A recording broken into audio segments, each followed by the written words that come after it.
রাজু, স্নান করবি চল, স্কুলে দেরি হয়ে যাচ্ছে। না মা, না আজকে স্নান করব না। খুব শীত আজকে। আজকে থাক না মা, ছেড়ে দাও না। কালকে স্নান করব পাক্কা। আজ করব না। কোনো কথা তোর শোনা হবে না, তুই গরমের সময় পুকুর থেকে মোটে উঠিস না, চল তাড়াতাড়ি স্নানটা কর। স্কুল থেকে এলে পিঠা বানিয়ে দেবো। ও মা, খুব শীত করছে। কলের জল তো খুব ঠান্ডা। ও মা, শীত লাগবে না তো? ও মা, একটু কলটা টেনে দাও না, বেশি করে শীত করছে। আরে বোকা, গরমের সময় যেমন কল থেকে ঠান্ডা জল ওঠে, এখন গরম জল ওঠে, তোর কিচ্ছু হবে না। এই দেখ, এই নে নে নে, জলটা মাথায় ঢেলি।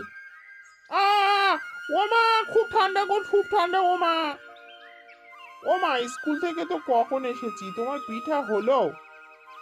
দাও না, সেই সকাল থেকে পিঠা খাওয়ার জন্য মন কেমন করছে, তুমি বললে আমাকে। চল, পিঠা এখানে খেতে হবে না, ঘরে বসে সুন্দর করে আরাম করে খাবি, চল। আচ্ছা ঠিক আছে, চলো মা।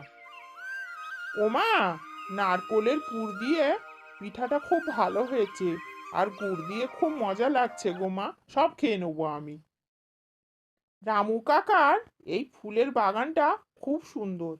কত ফুল ফুটে আছে, দেখে মন ভরে যাচ্ছে, মনে হচ্ছে একটা ছিঁড়ে নেই।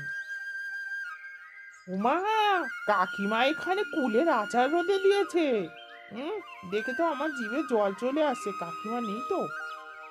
একটু আশেপাশে দেখে নেই তো, কাকিমা যদি না থাকে একটু সেঁটে দেবো। এই রাজু, আমি কিন্তু তোকে অনেকক্ষণ আগে দেখেছি, তুই আচার চুরি করবি না কিন্তু।